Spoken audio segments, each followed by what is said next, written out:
ኢሳያስ አፈወርቂ 35ኛ ዓመት የነጻነት ቀናቸውን ምክንያት በማድረግ ትላንት ለህዝባቸው ንግግር አቅርበዋል እና በዛ ንግግር ውስጥ ስላነሷቸው ጉዳዮች ነው በዚህ ክፍለ ጊዜ የምንነጋገረው።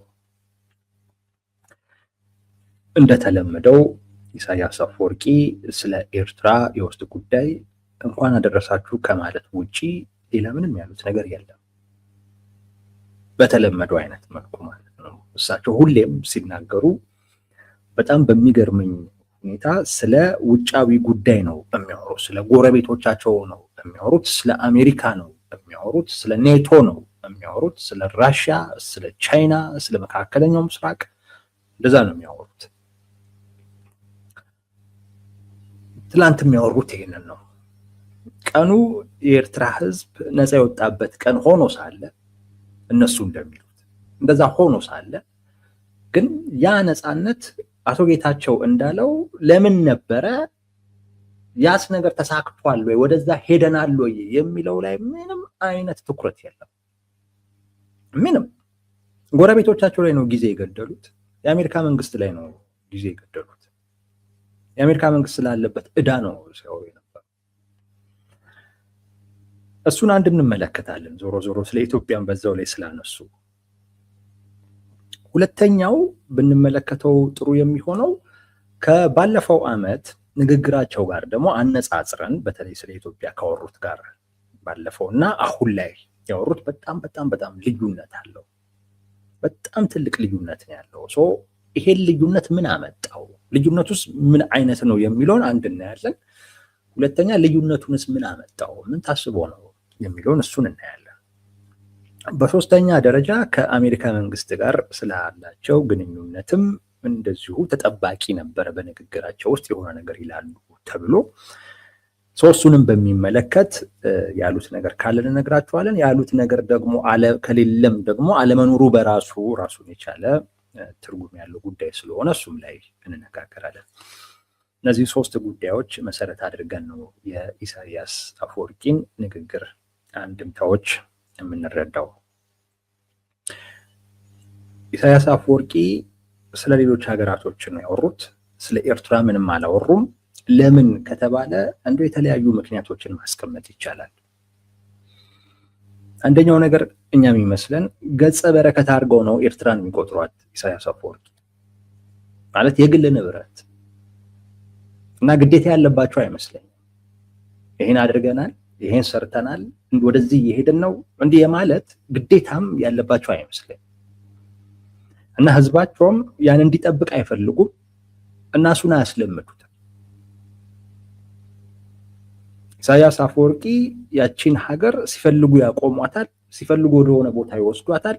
በቃ ህዝብ ግን ወዴት ነው እየሄድን ያለ ነው፣ ምንድን ነው እየተሰራ ያለው በሚለው ጉዳይ ላይ የማወቅ መብት ያለው አይ ቲንክ ይሄ ልምምድ በኤርትራ ውስጥ እንደፈለኩ ለመፍለጥ እንደፈለኩ ለመቁረጥ እንዳይመቸኝ እንቅፋት ይፈጥራል። የኤርትራ ህዝብ ይሄን መለማመድ የለበትም የሚል እንትን ያላቸው ይመስለኛል እና ገጸ በረከት ነች ኤርትራ ለሳቸው፣ የግል ንብረት ነች ኤርትራ። ህዝቡ የሳቸው ንብረት ነው።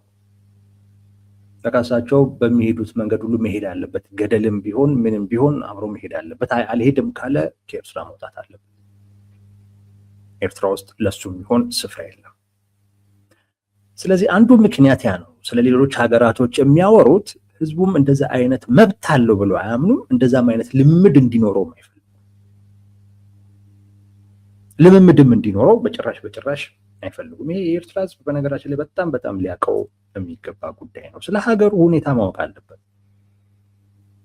በተለይ ነፃነት ቀን እኮ ሲከበር ትልቁ ትኩረት እኮ የሚሰጠው ያ ነፃነት በመምጣቱ ምክንያት ምን አይነት ለውጥ መጣ፣ ምን የተሻለ ነገር መጣ ለህዝቡ፣ ትላንት ያልነበረው ዛሬ ላይ ግን ያለው የተገኘ ነገር ምን አለ የሚለው በደንብ መታየት አለበት። እሳቸው እዚህ ላይ እንዲተኮር አይፈልጉም። አንዱ ምክንያት እንዳልኳችሁ እንደ ንብረት፣ የግል ንብረት ህዝቡንም ሀገሪቱንም ስለሚቆጥሩ የሚያደርጉት ይመስለናል። ሁለተኛ የተሰራም ስራም የለም። እንደው ይወራም እንኳን ቢባል የመጣም ለውጥም የለም፣ የተሰራም ስራ የለም። ኤርትራ ኢትዮጵያ ውስጥ በነበረችበት ጊዜ የነበረችው ምትሻል ይመስለኛል አሁን ካለ። ያኔ ቢያንስ እንቅስቃሴ አለ። ያኔ ቢያንስ በጣም ስራ ነበር። በተለይ የንጉሱ ስርዓት አፄ ኃይለሥላሴ እኮ እውነቴን ነው የምላችሁ የኤርትራን ህዝብ ኢትዮጵያዊ ነኝ እንዲልና እንዲቀበል እኮ በቃ ተለማምጠውታል ማለት እኮ ነው የሚቻለው። ተለማምጠውታል። አብዛኛው አሁን ላይ አሉ የሚባሉ ነገሮች በእሳቸው ጊዜ የተሰሩ ናቸው። ልምምጥ ነበረ ሲያደርጉ የነበረው በቃ ያንን ማህበረሰብ ኢትዮጵያዊነቱን እንዲቀበል ብዙ ነገሮች ነበር ሲደረጉ የነበረው። ከዛ በኋላ ነፃ ወጣን ካሉ በኋላ ምንም የተሰራ ስራ ያለ አይመስልም። ስለዚህ ኢሳያስ አፈወርቂም የለም ሊያወሩ ይችላሉ። ምን አደረግኩ ሊሉ ነው። ወጥተው ይሄን ለውጥ አመጣው ሊሉ የሚችሉት ነገር የለም። እነዚህ አሁን የጠቀስኳቸው ሁለቱ ነገሮችን የሚመለከቱ አይደለም። በዋናነት ግን እንዲህ አይነት ነገሮችን ለምን እንደሚያነሱ ሌላኛው ምክንያትና ከኛ ጋር የሚያያዝበትን ምክንያት ልንገራችሁ። ኢሳያስ አፈወርቂ ከበፊትም ስለ ቀጠናው ጉዳይ፣ ስለ አካባቢው ጉዳይ፣ ስለ ዓለም ጉዳይ ነው የሚያወሩት። ይሄ ባህሪያቸው አንድ ፍላጎት እንደነበራቸው ነገር ግን እንዳልተሳካ ያሳብቃል። ብዙ ጊዜ አምቢሽየስ የሆኑ መሪዎች ላይ እንዲህ አይነት ነገር ይታያል። ኢሳያስ አፈወርቂ የቀጠናው መሪ መሆን ይፈልጉ ነበር። የቀጠናው ላይ በቃ መሪ፣ ፈላጭ ቆራጭ፣ ከዛም አልፈው የአህጉሪቷ በቃ ተወካይ ሁሉ እንደዛ መታየት ሁሉ ይፈልጉ ነበር። ቀጠናውም ላይ አልተሳካም። የአፍሪካ ህብረትም ላይ አልተሳካም። ኢጋድን የሚተቹበት የአፍሪካ ህብረትን የሚተቹበት ምክንያት ከዚህ ጋር የተያያዘ ነው። ኢትዮጵያ አንድ ጠላት ተደርጋ የተቆጠረችበት ምክንያት ከዚህ ጋር የተያያዘ ነው። የእሳቸው አምቢሽን እንዳይሳካ ኢትዮጵያ እንቅፋት ነች እና ኢትዮጵያ ትንንሽ እስካልሆነች ጊዜ ድረስ የምዕራባውያንን ትኩረት በምትስብበት አይነት ደረጃ ላይ እስከተገኘች ጊዜ ድረስ ኢሳያስ አፈወርቂ የኤርትራ ሀገር ፕሬዝዳንት በመሆን ያ አምቢሽናቸው በፍጹም ሊሳካ አይችልም። በፍጹም የግድ ኢትዮጵያ ትንንሽ መሆን አለባት። የግድ ኢትዮጵያ አማራጭ መሆን በማትችልበት አይነት ደረጃ ላይ መበታተን፣ መፈራረስ መቻል አለባት። ያ ሲሆን ነው ኤርትራ በምዕራባውያንም አይን ዘንድ እንደ አንድ ተመራጭ ልትቆጠር የምትችለው። በነገራችን ላይ ምዕራባውያንን የሚተቹበት ዋነኛው ምክንያት ከሳቸው ይልቅ ኢትዮጵያ መምረጣቸው ነው፣ ሌላ አይደለም።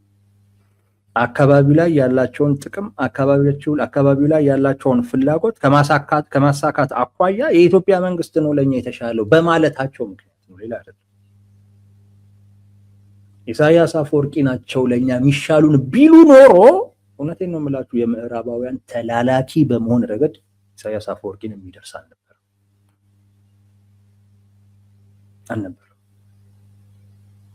እና ትልቁ ችግራቸው ምዕራባውያን ኢትዮጵያን በመምረጣቸው ነው። እነሱ ደግሞ ኢትዮጵያን የመረጡበት ምክንያት ጂኦግራፊካሊ አቀማመጡ፣ የህዝቡ ብዛት፣ ስፋቱ፣ እነዚህ ታሪኳ የሁሉ ታሳቢ ተደርጎ እንጂ ከኢሳያስ አፈወርቂ በጣም የላቀና የተሻለ መሪ ስላላት ነው እያልኩ አይደለም። እንደዛ እንዳትወስዱት ነግሬያችኋለሁ። ኢትዮጵያን ተመራጭ የሚያደርጋት አሁን አንዳንዶች አቶ መለስ ዜናዊ በዲፕሎማሲው ረገድ ስኬታማ ነበሩ፣ ምክንያቱም ምዕራባውያን ምናምን ይፈልጉን ነበር ምናምን ይላሉ። ሁሌም ነው ኢትዮጵያ የምትፈልገው። ሁሌም ያልተፈለገችበት ወቅት ኖሮ አያውቅም። አሁን ብልጽግናም እንደዛ ይላል። ይሄም የማይመጣ እኮ መሪ የለም፣ የማይጎበኘን እኮ የለም ይላሉ። ኢትዮጵያ ሁሌም ነው የምትፈለገው ወዳጄ፣ ሁሌም ነው የምትፈለገው። ስለዚህ ኢትዮጵያ ተፈለገች ማለት በአንተ ምክንያት የመጣ ውጤት አድርገህ ልትቆጥረው አይገባም። ታሪኳ ተፈላጊ ያደርጋታል። ቀጠናው ላይ ያላት አቀማመጥ ተፈላጊ ያደርጋታል። ወሳኝ ለሆኑ የቀይ ባህር ቅርብ መሆኗ ተፈላጊ ያደርጋታል። ብዙ ተፈላጊ የሚያደርግ የህዝብ ብዛቷ ተፈላጊ ያደርጋል። ቀጠናውን ከማረጋጋት አኳያ ኢትዮጵያን ከመፈለግ ውጪ ሌላ አማራጭ የለም። ምዕራባውያን የማይመቻቸው መንግስት ቢኖር ለነሱ የማይመች አይነት መንግስት ቢኖር በጥብጠውትም ቢሆን ያነሱታል። ደርግ ከዛ አኳያ ነው የወደቀው፣ ሌላ አይደለም። የማይመች አይነት ርዕዮተ ዓለም ይዞ ይጓዝ ስለነበር መጨረሻ አካባቢ ያንንም ስለተረዳ እኮ ነው ምዕራባውያንን ትንሽ ሊያለሳልስ የሚችል አይነት የርዕዮተ ዓለም ለውጥ ያመጣ መስሎ ለመቅረብ እኮ የሞከረው። ትልቁ ችግሩና ድክመቱ ከምዕራባውያን ጋር የሚያጋጨውን አይነት ርዕዮተ ዓለም ይዞ መቀጠሉ እንደሆነ በመጨረሻው ሰዓት እኮ ገብቶታል። እና ኢትዮጵያ ሁሌም ተፈላጊ ነች። ኢሳያስ አፈወርቂ አይ ቲንክ የሚረዱት ይመስለኛል። ኢትዮጵያን ተፈላጊ እንዳትሆን ማድረግ፣ ትንንሽ ማድረግ፣ ወይንም በቃ ያልተረጋጋች ማድረግ፣ በውስጥ ጉዳይ ላይ የተጠመደች ሀገር ማድረግ። ያ ማለት ጎረቤቶች ላይ በሚኖር እንቅስቃሴ ላይ መንግስቷ ምን አይኖረውም፣ ተጽዕኖ አይኖረውም፣ ትኩረት አይኖረውም። ስለዚህ ምዕራባውያን ሳይፈልጉ ተገደውም ቢሆን ሌላ አማራጭ ወደ ማሰብ ይሄዳሉ። የዛን ሰዓት ከኔ የተሻለ አያገኙም። ይሄ በቃ የኢሳያስ አፈወርቂ ፖለቲካ ነው። ኢሳያስ አፈወርቂን ከዚህ አኳያ ነው መረዳት ያለባቸው። በቃ ይሄ ትክክለኛው የኢሳያስ አፈወርቂ ፖለቲካ ይሄ ነው። ኢሳያስ አፈወርቂ ቀጠናው ላይ የበላይ መሆን ይፈልጋሉ። እሱ ግን አልተሳካም። ብዙ ሞክረዋል፣ አልተሳካላቸው። ስለዚህ ምን ያደርጋሉ አሁን? የቀጠናውን ሀገራቶች በሚመለከት እንደዚህ አይነት ትልልቅ መድረኮቻቸው ላይ በማውራት ሁሌም ተደጋግመው በማውራት ለጎረቤት ሀገራቶቻቸው ምን ይሰጣሉ? አጀንዳ ይሰጣሉ። አጀንዳ በመስጠት ያ ያረካ አምቢሽናቸውን ለማርካት ይሞክራሉ። አወሩ ስለኔ። ለምንድን ነው ያወሩት? ተጽዕኖ ፈጣሪ ስለሆኑ።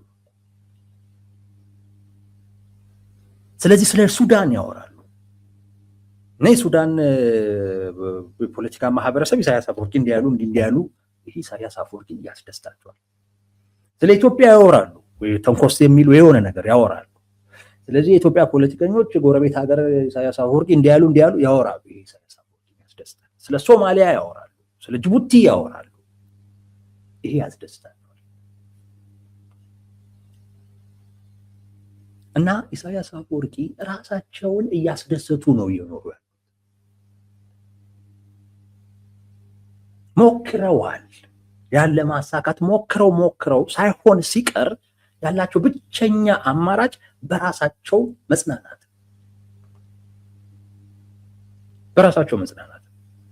ስለ አሜሪካም እኮ ያወራሉ፣ ስለ አውሮፓም ስለ ኔቶ ምንም ያወራሉ። ግን እነሱ እንደማያወሩላቸው ያውቃሉ። ግን ጎረቤቶቻቸው ቢያንስ ያወራሉ። ምክንያቱም ጎረቤቶቻቸው ላይ ተወደደም ተጠላ በተወሰነ ደረጃ ቢሆን እንቅስቃሴ ስለሚያደርጉ፣ እንደገና የአካባቢ ጎረቤት ላይ ያለ መንግስት ስላንተ በሆነ አይነት መንገድ አወራ ማለት ትርጉም ትሰጠዋለህ። ትርጉም ሰጥተህ ወይ ስጋት ይፈጥርብሃል ወይ ተስፋ ይፈጥርብሃል። ኢሳያስ አፈወርቂ ራሳቸውን ነው እያጽናኑ ያሉት፣ ራሳቸውን ነው እያስደሰቱ ያሉት። ስለ ጎረቤቶቻቸው በማውራት ለጎረቤቶቻቸው አጀንዳ በመስጠት በአካባቢው ላይ አጀንዳ ያ ተጽዕኖ ፈጣሪ አርጎኛል ብሎ ያስባሉ። ወይም አንዳንድ ደጋፊዎቻቸው እንደዛ እንዲሉ መንገድ ይከፍታል። በዛ እሳቸው ያቺ ያልሳካ ያለችን አምቢሽን ያቺ ኢጓቸውን ማሳጅ ያደርጉባታል ማለት ነው። ዋነኛው ምክንያት ይሄ ነው። ኢሳያስ አፈወርቂ የሚያወሩበት ምክንያት ቅድም የጠቀስናቸው ሌሎች ነገሮች እንዳሉ ሆኖ ዋነኛው ጉዳይ ግን ይሄ ጉዳይ አምቢሽን፣ ቀጠናው ላይ የበላይ የመሆን ወሳኝ አካል የመሆን ግን አልሳካለ። ያ ደግሞ ያልተሳካው በኢትዮጵያ መኖር ነው። እኔ ያውቁታል በኢትዮጵያ መኖር። ስለዚህ ከኖረች ፋክሽን የማታደርግ አገር ማድረግ ከተቻለ ደግሞ ኢትዮጵያ እንዳትኖር ማድረግ እና በዚህም ንግግራቸው ስለ ኢትዮጵያ አነሱ። ምን አሉ? ስለ ኢትዮጵያም ስለ ሱዳንም ስለ ደቡብ ሱዳንም ነው ያወሩት። እና ችግር አለ እነዚህ ሀገራቶች ላይ። ኤርትራ ላይ ችግር የሌለ ይመስል ኢትዮጵያ ውስጥ ችግር አለ፣ ደቡብ ሱዳን ላይ ችግር አለ፣ ሱዳን ላይ ችግር አለ ብለው የነዚህ ሀገራቶች ችግሮች ብለው የጠቀሷቸው ነገሮች አሉ። አንደኛው ይሄ ብሔርተኝነት ወይም ይሄ ሀገረ መንግስት ግንባታው ላይ ያለ ችግር በጎሳ በምናምን ነገር የሚከፋፈሉት ነገር። ሁለተኛ ሙስና፣ ሶስተኛ የውጭ ጣልቃ ገብነት። እነዚህ ነገሮች ችግር ናቸው። በቃ አሁን ላይ ላሉበት ችግር እነዚህ አሁን የጠቀስኳቸው ነገሮች የየራሳቸው አስተዋጽኦ አላቸው ብለው ነው ንግግር ያደረጉት። ይሄ ንግግር በራሱ ቅድም ያልኳችሁን የእሳቸውን አምቢሽን ያሳያል። ማለት ኤርትራ ውስጥ ችግር የለም፣ ብታምኑ ባታምኑ ከማንነት ጋር የተያያዘ ችግር ኤርትራ ውስጥ አለ። ከማንነት ጋር የተያያዘ ችግር ኦፍኮርስ እሳቸው የተናገሩት ነገር እኮ ችግር አይደሉም እኮ አይደለም። አሁን ላለንበትም አይነት ሁኔታ የራሳቸው አስተዋጽኦ የላቸውም ማለት አይደለም፣ ልክ ናቸው። ግን እነዚህ ችግሮች ራሳቸው ኤርትራ ውስጥ አሉ ነው የምላችሁ። ከማንነት ጋር ከብሔር ማንነት ከሃይማኖት ማንነት ጋር የተያዘ ችግር አለ ኤርትራ ውስጥ ችግር አለ። ሙስና የሚታወቀው፣ የውጭ ጣልቃ ገብነት ትልልቆቹ እምቢ ስላሏቸው እንጂ ያው እነ ግብፅን እነ ምንን እያስገቡ አይደለም። እንደ አቅሚቲ እኮ እነሱን መጠቀም የሚፈልጉ አካላቶችን እኮ ጭነው ቀጠናው ላይ እነሱን ፍላጎት እኮ ለማስፈጸም ኢሳያስ አፈወርቂ እኮ የራሳቸውን የተላላኪነት ሚና እኮ ይወጣሉ። ይሄ ምን ጥያቄ የለውም።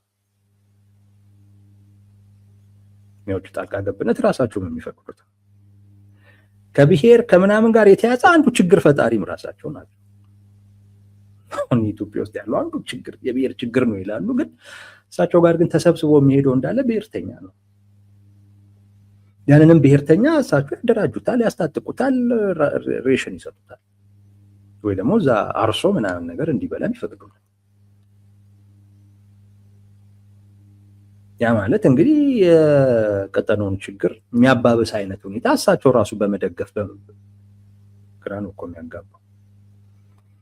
እና ችግሩ አለ ኤርትራም ውስጥ ነው የምላችሁ። ግን ኤርትራ ትንሽ ሀገር ነች፣ በኢትዮጵያና በሱዳን ልክ አይጎላም። ኤርትራ ውስጥ ለውጥ ሊያመጣ የሚችለው ወጣቱ የህብረተሰብ ክፍል ተሰዶ አልቋል። ስለዚህ በኢትዮጵያና በሱዳን ደረጃ ሊጎላ አይችልም። ኤርትራ ውስጥ ሙሉ በሙሉ ዝግ ነው። የተለየ ሀሳብ ማንጸባረቅ የሚቻልበት ምንም ፓርላማ የለም፣ ተውት፣ ሚዲያ ኢንተርኔት የለም፣ የሃይማኖት ነፃነት የለም፣ ምርጫ የሚባል ነገር ለይስሙላም ቢሆን የለም። አሁን እኛ ሀገር ላይ ለይስሙላ አለ። ቢያንስ ይሄን የይስሙላ ምርጫም ሰው እንዲያበላሸው በማበላሸትም ተቃውሞን እንዲገልጽ እንደ አንድ አጋጣሚ እየተጠቀምንበት እኮ ነው። ምርጫው ድራማ ነው ብንልም ግን ድራማውን እንኳን ለማበላሸት ምርጫ መኖሩ በራሱ የፈቀደልህ የሆነ ነገር አለ። ትንሽም ነገር ብትሆን ሱዳን ላይ ይሄ አለ ነበረ። አሁን ሌላ ጉዳይ ሲሆን መተንፈሻዎች አሉ። ሱዳንም ላይ ኢትዮጵያም ላይ የሆኑ መተንፈሻዎች አሉ። አፈናም ቢኖርም ኤርትራ ውስጥ ዝግ ነው፣ ዝግትግት ያለ ነው። ስለዚህ ያሉ ችግሮችን መቆስቆስም አስቸጋሪ ነው ኤርትራ ውስጥ። በዛ ምክንያት አልጎላም እንጂ ኤርትራ ውስጥ እኮ ችግር አለ። ታዲያ ህዝቡ እንዳለ በየሀገሩ ተበትኖ የሚኖረው ለምንድን? ኢትዮጵያ ውስጥ ምን ያህል ኤርትራውያን ነው ያሉት? ሱዳን፣ ደቡብ ሱዳን፣ ዩጋንዳ፣ ሩዋንዳ፣ ሌላም ዓለም ላይ ሀገራቸው ላይ ቢሆን ሀገራቸውን ሊቀይሩ የሚችሉ በጣም ጎበዝ ሰዎች ሰርተው መቀየር የሚችሉ የሰው ሀገር ሁሉ የቀየሩ ስንት እኮ ነው ተሰዶ ያለቀው። ችግር ስለሌለ ነው። ስለዛ ድብን አድርጎ ትልልቅ ችግር ነው ያለው። ግን እሳቸው በቃ የቀጠናው የበላይ አይደሉ። እሳቸው አእምሮ ውስጥ እንደዛ ስለሆኑ ኢትዮጵያ ውስጥ ደቡብ ሱዳን ላይ ያለው ችግር እንዲህ ስለሆነ ምናምን ነገር ብሎ በቃ ራሳቸውን የቀጠናው እና ችግር የሌለበት ሀገር መሪ አድርገው ነው ሲያቀርቡ የምታዩቸው። ያችን ይጓቸውን እያከኩ ነው ያሉት እንጂ ችግርማ በጣም የባሰ ችግር ነው ያለው ኤርትራ ውስጥ። ኤርትራ ውስጥ እኮ ምናልባት ኢሳያስ አፈወርቂ ከሄዱ በኋላ ምን ሊፈጠር ይችላል እኮ የሚባለው ነገር እኮ ስጋት እኮ የዓለም አቀፉ ማህበረሰብ ብቻ እንዳይመስላችሁ፣ ኤርትራውያን እኮ ይሰጋሉ። ኤርትራውያን የብሔር ልዩነት አለ አልኳችሁ፣ የሃይማኖት ልዩነት አለ በጣም አሳሳቢ የሆነ እንደውም ቅርብ ጊዜ ነው አንዱ ከሙስሊሞች ጋር በተያያዘ የፖለቲካ ትግል አደርጋለሁ ብሎ ኢትዮጵያ ውስጥ እኮ የገባ ኤርትራ ኃይል እኮ አለ። እና ችግር አለ እዛ ከሃይማኖትም ከብሔር ማንነትም ጋር የተያያዘ። ግን ወደ ሁለተኛው ጉዳይ እንለፍ። ሁለተኛው ጥያቄያችን ወይም ልንመልሰው የሚገባ በዚህ ውይይት ውስጥ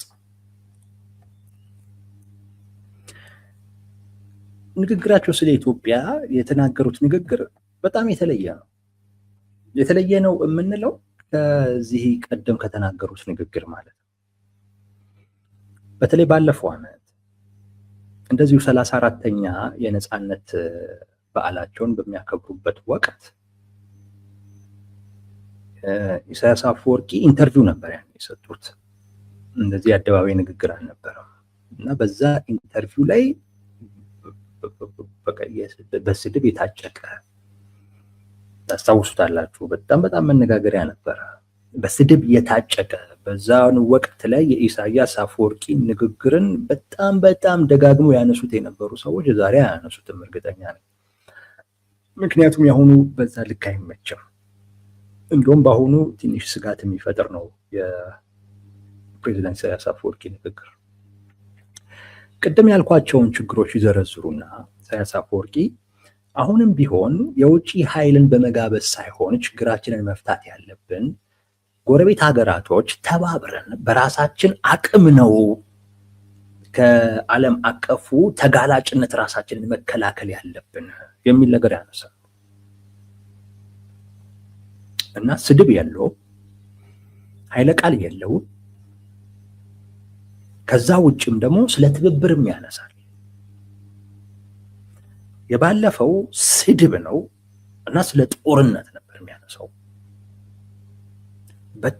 በጣም ልዩነት አለው የባለፈውና የአሁኑ ንግግር፣ በእጅጉ ልዩነት ያለው ንግግር። ለምን የሚለውን ነገር በደንብ ማየት የሚጠቅም ይመስለኛል። ለምንድን ነው ከባለፈው ዓመት ንግግራቸው ለምን ተለየ? በተለይ ደግሞ ሰሞኑን የሆነ አይነት ሊገናኙ ነው፣ አንዱ ሊመጣ ነው፣ አንዱ ሊሄድ ነው፣ እንደዚህ አይነት ነገሮች ይወሩ ነበርና ከዛ ጋርም ደግሞ ስታያይዙት የተወሰነ ትርጉም ደግሞ ሊሰጥ ይችላል። የአሜሪካም የማሸማገል ፍላጎት አላት ምናምን የሚባልም ነገር ደግሞ እንደዚሁ አለ፣ የተጀመረም ነገር። ከዛም አኳያ ሲታይ የኢሳያስ አፈወርቂ ልዝብ ያለ ንግግር ነው እና ስለ ትብብርም ነው እያወሩ ያሉት። ለምን የሚለውን በደንብ ማየት ያስፈልጋል። የተወሰኑ መላምቶችን ማስቀመጥ እንችላለን። እኔ ለሰላም ነው ብዬ አልወስድም። ለሰላም ነው ችግርን በቃ ወይ በሽምግልናው ሂደት ወይ በውይይት ወይ በመነጋገር ወይ ተደራድረው እንደዚህ ነገር ሊፈቱ ስላሰቡ ነው የሚለው ነገር ብዙ አያሳምነኝም። ግን እንደዛም ብሎ ግን መውሰድ ግን ይቻላል። ምክንያቱም በጣም በቃ የተለየ ንግግር ነው ያው ንግግር። ለእኔ ግን እንዳልኳችሁ ለሰላም ነው የሚል አይነት ትርጉም አልሰጡም። እንደውም መወስዶን አንዱ ስትራቴጂክ የሆነ ዝምታ ነው ማለት ይቻላል። ማለት በመጥፎ ያላነሱበት ምክንያት ላለመገመት ይመስለኛል።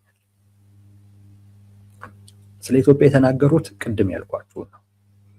እሱን ንግግር ወስዳችሁ የኢሳያስ አፈወርቂ በቀጣይ ኢትዮጵያን በሚመለከት ወይንም ራሱ የብልጽግናን በሚመለከት የሚከተሉት አቅጣጫ ምንድነው የሚለውን በፍጹም መገመታቸው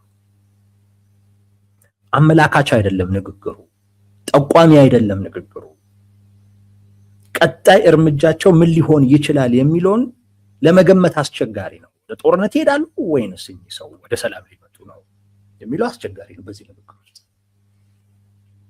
አንዱ ምክንያት እኔ የሚመስለኝ ወደ ጦርነት መግባታችን የማይቀር ስለሆነ አሁን በዚህ ሰዓት ላይ መገመት የለብንም የሚል እንደ አንድ ግምት ልንወስደው እንችላለን። ማለት ያለብንን ነገር በበቂ ደረጃ ብለናል። መሳደብ ባለብን ልክ ተሳድበናል። አሁን ላይ ግን መገመት የለብንም። ምክንያቱም ከዚህ በኋላ ያለው ነገር ምንድን ነው? በቃ ወደ ተግባር የሚገባ ጉዳይ ስለሆነ ተገማች ሆነን መቅረብ የለብንም እና አንዳንድ ጊዜ እንደዚህ ይደረጋል። በጣም በውጥረት መሃል ዝም ትላለህ። ለምሳሌ ብልጽግናውን ከቲፒኤልኤፍ ጋር ያለውን ነገር ካያችሁ እንደዛ ነው። ዝም አይገመትም። ምንድን ነው ሊያደርግ ያሰበው አይታወቅም። የሆነች ነገር እንኳን ቢተነፍስ እንዲህ ሊያደርግ ነው ትላለህ። አሁን ለምሳሌ ባለፈው መንግስት አቋቋምን ወይም መንግስቱን መለስ ነው ያሉ ጊዜ ጀት አሳየ። በቃ እሷን ወስደህ ይኸው ምልክት ነው በቃ ወደ ጦርነት እገባለሁ የሚለው እንደዚህ ተነትኖና ተገቢ የሆነ ዝግጅት ምናምን ነገር ታደርጋለህ። ላለመገመት ሲባል አንዳንድ ጊዜ ዝም ይባላል ወይንም አደናጋሪ የሆኑ ምልክቶችን ትሰጣለህ። አሁን ኢሳያስ አፈወርቂ ያደረጉት ነገር አደናጋሪ የሆነ ንግግር ነው። ኢሳያስ አፈወርቂ ለምን ለዘቡ ወደ ሰላም ሊመጡ ነው እንዴ ምናምን ብለህ እንድታስብ የሚያደርግ አይነት ንግግር ነው። አንዱ ከዛ ጋር አያይዤ አይቼዋለሁ። ሁለተኛው ምናልባትም አንዳንድ ሙከራዎች አሉ የተለያዩ ሀገራቶች እያደረጉት ያለ እንቅስቃሴ ሳውዲን ጨምሮ አሜሪካንንም ጨምሮ ከኢትዮጵያ መንግስት ጋር እና የእሳቸውን መንግስት ለማገናኘት ለማስታረቅ በጣም ሙከራዎች አሉ። አንድ ሁለተኛ በራሱ ብልጽግና የሚሞክራቸው ሙከራዎች ደግሞ አሉ፣ የሚያደርጋቸው ጥረቶችም አሉ። ኢሳያስ አፈወርቂ ተገማች አለመሆን ማለት በየጊዜውም ሀሳባቸውን የሚቀያየሩም አካል ስለሆኑ ሰውም ስለሆኑ እንደዚህ አይነት ሰው ሁሉንም መስመር አይዘጋጋም ሁሉንም መስመር እና አንድ መስመር ብቻ ክፍት አያደርግም። የኢሳያስ አፈወርቂ የአሁኑ ንግግር ብዙ በሮች ክፍት እንዲሆኑ ማለት የጦርነቱ አማራጭ አንድ አለ። ሁለተኛው ግን ግንኙነቱንም ደግሞ ሙሉ በሙሉ ሊያቋርጥ የሚችልም አይነት ንግግር ደግሞ ማድረግም አልፈለጉም። ማለት ተስፋ አስቆራጭ ነው አትሞክሩት የሚል መልእክት አላስተላለፉም። ምክንያቱም እሱም ጥረት እንዲኖር ይፈልጋል። እንግዲህ ወይ መረጃም ለማግኘት ይጠቀሙበት ይሆናል ወይም ደግሞ አይታወቅም። የአካባቢ ሁኔታ ኢተገማች ከመሆኑ ጋር በተያያዘ ነገ ከነገ ወዲያ ምን መወሰን እንዳለበት እርግጠኛ ነው። እና ሁለተኛው ምክንያት ያ ሊሆን ይችላል ሙሉ በሮችን ላለመዘጋጋት የሚደረግ ጥረት ተደርጎ ሊወሰድ ይችላል። ሶስተኛው ምክንያት ራሳችን ላይ ማተኮር አለብን። በቂ ነው ወደ ውጭ ያደረግነው ትኩረት በቂ ነው፣ ሰው ራሳችን ላይ የበለጠ ማተኮር አለብን ከሚል ምክንያት ሊሆን ይችላል። ማለት ዝግጅት ላይ ምናምን አይነት ነገሮች እንጂ ነገሩ ከሰላም ጋር የተያያዘ ነው ማለት አይቻልም። ግን የለዘበ ንግግር ግን ነበረ። መለዘቡ በራሱ አንድ የሆነ ትርጉም አለው። ኢትዮጵያን በሚመለከት ያደረጉት ንግግር በጣም በጣም በጣም ልዝብ ንግግር ነው። ሌሎች ግምቶችንም መውሰድ እንችላለን። ሶስተኛው ብናነሳው የወደድነው ነገር የአሜሪካ መንግስትን በሚመለከት ማለት በአሜሪካና በኤርትራ መንግስት መካከል ግንኙነቱ ሊሻሻል ነው የሚባል አይነት ወሬ ነበረ እና እሱ ወሬ በጣም በጣም መነጋገሪያ ነበረ። ማለት ማዕቀብ ልታነሳ ነው አሜሪካ የኤርትራን ማዕቀብ ልታነሳ ነው ተብሎ ነበር። ያው በምትኩ ደግሞ አካባቢው ላይ እንግዲህ የራሷን ፍላጎትና ጥቅም ሊያስጠብቁ የሚችሉ ጉዳዮችን ለማድረግ በኤርትራ መንግስት በኩል ትብብር እንዲኖር ሁኔታዎችን እንዲያመቻች ለማድረግ በሚል በተለይ ከዚህ ከሆርሙዝ ሰርጥ መዘጋት ጋር ወይም ኢራን ጋር ካላቸው ግጭት ጋር ወይም ጦርነት ጋር ተያይዞ የአሜሪካ መንግስት ወደ ኤርትራ ፊቱን አዙሯል የሚል ነገር ነበረ እና በዚህ ንግግራቸው ከአሜሪካ መንግስት ጋር በተያያዘ የሚሉት ነገር በጣም ተጠባቂ ነበረ። ኢትዮጵያንም ይመለከታል። ምክንያቱም የባህር በሩ ጉዳይ ስላለ፣ የባህር በሩ ጥያቄ ስላለ ከአሜሪካ ጋር ያላቸው ግንኙነት ወይ ኢትዮጵያን የባህር በር ያስገኝላታል አሊያም ደግሞ የባህር በር ማግኘት እችልበታለሁ ብላ ያሰበችውን ዋነኛውን የኃይል አማራጭ ተስፋ አስቆራጭ እንዲሆን ያደርጋል በሚል በጣም በጣም የሚጠበቅ ጉዳይ ነበረ። ማለት ግንኙነቱ ከዛ አኳያ ይታይ ነበረ። የኤርትራ መንግስት ከአሜሪካ ጋር ያለውን ግንኙነት ማሻሻሉ በኢትዮጵያ የባህር በር ጥያቄ ላይ ራሱን የቻለ ተጽዕኖ አለው። ወይም ሊያስገኝ ይችላል፣ የአሜሪካ ፍላጎት ነው የሚወስነው፣ አሊያም ደግሞ ኢትዮጵያ ማግኘት እድሏ ሊያከትምም ይችላል፣ የአሜሪካ ፍላጎት ነው የሚወስነው። ከዛ አኳያ ግንኙነታቸው በጣም ተጠባቂ ነበር። ግንኙነታቸው ተጠባቂ ከመሆኑ ጋር በተያያዘ ኢሳያስ አፈወርቂ ስለ አሜሪካ የሚያደርጉት ንግግር እንደዚሁ ተጠባቂ ይሆናል። በሚገርም ሁኔታ ግን ጥሩ ነገር አላወሩም። እንደውም አሜሪካ ዕዳ እንዳለባት የቬንዙዌላን መሪ ማሰሯን ኢራን ላይ ያደረገች ያለችውን እንቅስቃሴ የሚተች እና የሚቃወም አይነት ንግግር ነው ኢሳያስ አፈወርቂ ያደረጉት።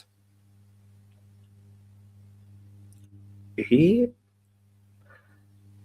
በጣም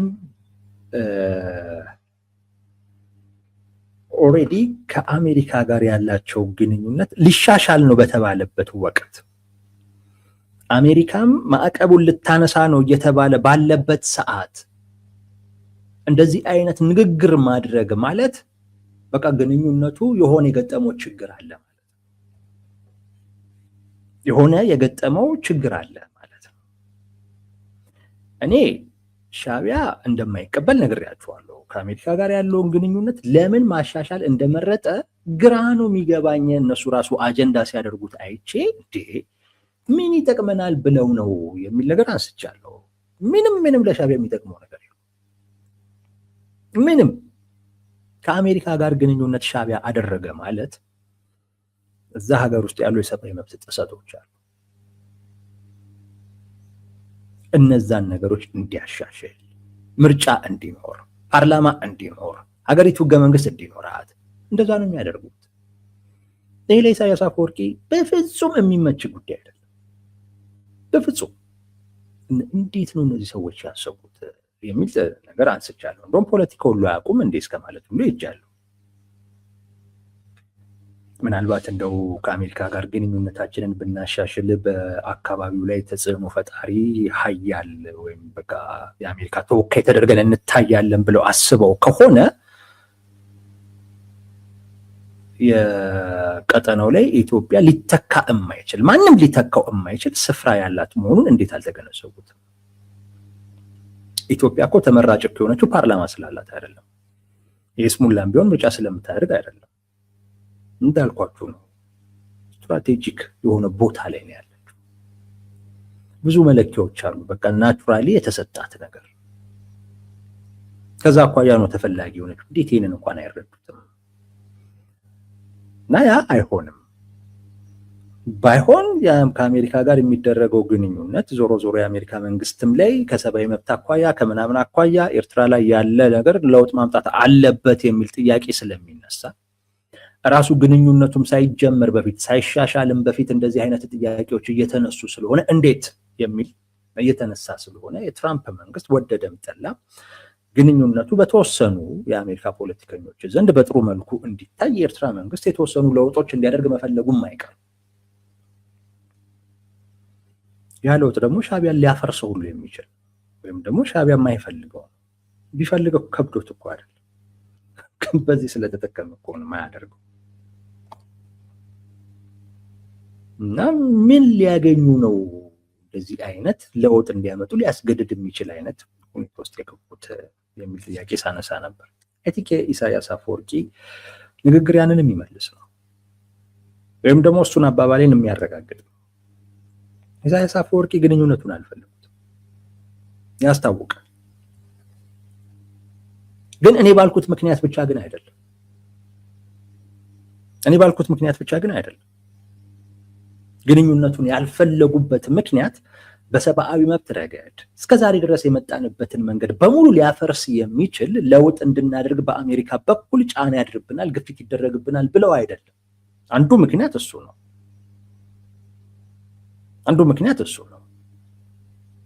ግን ሁለተኛውና ዋነኛው ምክንያት ግን አሜሪካ ኢትዮጵያንና የኤርትራን መንግስት ማገናኘት ነው የፈለገችው፣ ማሸማገል ነው የፈለገችው፣ ማወያየት ነው የፈለገችው። በሚገርማችሁ ሁኔታ የአሜሪካ መንግስት የኢትዮጵያ መንግስት ወደ ቀይ ባህር እንዲጠጋ ይፈልጋል። እስራኤልን ጨምሮ የአሜሪካ መንግስት፣ ፈረንሳይ፣ ዩኤኢ እነዚህ ሀገራቶች ኢትዮጵያ የባህር በር እንዲኖራት በኤርትራ በኩል ፍላጎት አላቸው። ማዕቀቡ ይነሳልሻል የተባለችው የምን ኢሳያስ አፈወርቂ ማዕቀቡ ይነሳላቸዋል የተባሉት ኢን ሪተርን ይሄን እንዲያደርጉ። ይሄ ደግሞ ሌላ ኪሳራ ለኢሳያስ አፈወርቂ። ምንድን ነው የሚያገኘው? ምንም። ማዕቀቡ ይኸው ስንት አመቱ እኮ 20 ምናምን ዓመት አይሆነውም እንዴ? ቅርብ ጊዜ የተጣለ በእርግጥ አለ። እስካሁን ድረስ እኮ ሰርቫይቭ አድርጎ እኮ የኖሩ እኮ ነው ያሉት። ኢሳያስ አፈወርቂ ከዚህም በኋላ ምን ይቀረኛል የሚሉት እድሜም ያለ አይመስለኝም ያን ያህል የሚጓጉ እና የአሜሪካ መንግስት ለውጥ ብቻ አይደለም የሚፈልገው በኤርትራ ውስጥ አስተዳደራዊ ለውጥ ብቻ አይደለም የሚፈልገው። ኢቨን በዛ በኩል የኢትዮጵያ ጥያቄም እንዲመለስ ሁሉ ፍላጎት አለ። የኢትዮጵያን ማዕቀብ ያነሱበት እና የኤርትራንም ሊያነሱ የነበረው ሁለቱን አገናኝተው ኢትዮጵያ በዛ በኩል ወደቡን መቆጣጠር የምትችልበትን አይነት ሁኔታ ማለት የባህር በር ኔቪዋን የምታሳርፍበት ማለት ሁኔታ መፍጠር ነው የፈለጉት እንጂ የትራምፕ መንግስት በኤርትራ መንግስት ላይ እምነት ኖሮት የኤርትራ መንግስት እዛ አካባቢ ላይ የኔን ፍላጎትና ጥቅም ሊያስጠብቅ ይችላል የሚል እምነት ኖሮት ማዕቀብ አነሳ። በኋላ ያንን ነው የተረዱት። ማዕቀቡን የሚያነሱት በዛ በኩል ኢትዮጵያ የባህር በር እንዲኖራት፣ የባህር በር ካላት በኢትዮጵያ በኩል የኛን ፍላጎት እናሳካለን እንጂ ኢሳያስ አፈወርቂ ትልቁ ግንኙነቱ ከማን ጋር እንደሆነ ጠንቅቆ ያውቃል። ከዛ ውጪ ኢሳያስ አፈወርቂ ተገማችም አይደለም። ሀሳባቸው በየጊዜው ነው የሚቀያየሩት። አሁንም ሊቀይሩት ይችላሉ። ይሄንን በነገራችን ግን ከአሜሪካ ጋር ግን ያለው ግንኙነት ምንም ለኤርትራ ወይም ለሻዕቢያ የሚያመጣው ትርፍ የለው።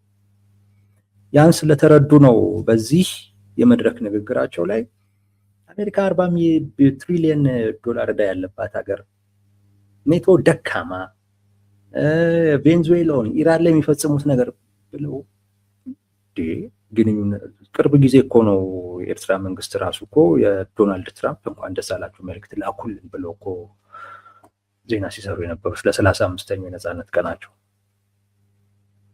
ቅርብ ጊዜ ነው ያን ሲሉ የነበረው። ኢሳያስ አፈወርቂ ግን ወጥተው የተናገሩት ንግግር ግንኙነቱ ያለበትን አደጋ ያለበትን ችግር ላይሳካ የሚችልበትን እድል በጣም በጣም የሚጠቁም አይነት ነው። ያ ደግሞ የሆነበት ምክንያት እንዳልኳችሁ ከሁለት ጉዳይ አንጻር ነው። ከአሜሪካ ጋር ያለ ግንኙነት ሻዕቢያ እስካሁን ድረስ የመጣበትን መንገድ እንዲቀይር ያስገድደዋል።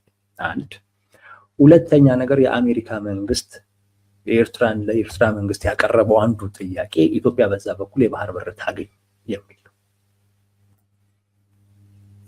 የአጠቃላይ ቀጠናው ላይ ያለውን የኃይል ሚዛን ይቀይራል። ከኢትዮጵያ ጋር በጣም የቆየ ግንኙነት አላቸው። ያም በመሆኑ ምክንያት ከኢትዮጵያ ቢያንስ ቀጠናው ላይ የኛን ፍላጎትና ጥቅም በማሳካት ረገድ ከሻዕቢያ የተሻለ ዋስትና ትሰጠናለች የሚል እምነት አላቸው። ኢትዮጵያ ውስጥ መንግስት የተቀያየረ ቢሆንም ግን የአሜሪካን ፍላጎትና ጥቅም በማስጠበቅ ረገድ አሁንም ድረስ ተመሳሳይ ነው። በተወሰነ ደረጃ ዋስትና አላት እና ኢትዮጵያ የባህር በር በዛ በኩል ታገኝ የተባለበት ምክንያት ለዛ ነው። ኢትዮጵያ ወደዛ ከወጣች ግብጽ ላይ ተጽዕኖ አላት። ኢትዮጵያ ወደዛ ከወጣች የመን ላይ ተጽዕኖ አላት። ኢትዮጵያ ወደዛ ከወጣች በቃ አጠቃላይ አካባቢው ላይ የራሱ የሆነ ተጽዕኖ ይኖራታል። ግን ይሄንን ሻዕቢያ በጭራሽ ኢሳያስ አፈወርቂ ይሄንን ሊቀበሉት የሚችሉት ጉዳይ አይደለም እና አሜሪካንን በሚመለከት ያደረጉት ንግግር ሰሞኑን ሲወራ የነበረው ከአሜሪካ ጋር ግንኙነቷ የኤርትራ መንግስት ግንኙነት ሊሻሻል ነው ሲባል የነበረው ወሬ አይ ቲንክ ያለ መሻሻል እድል እንዳለው በደንብ የሚያመላክት ነው። ይኸው ነው ወዳጆች።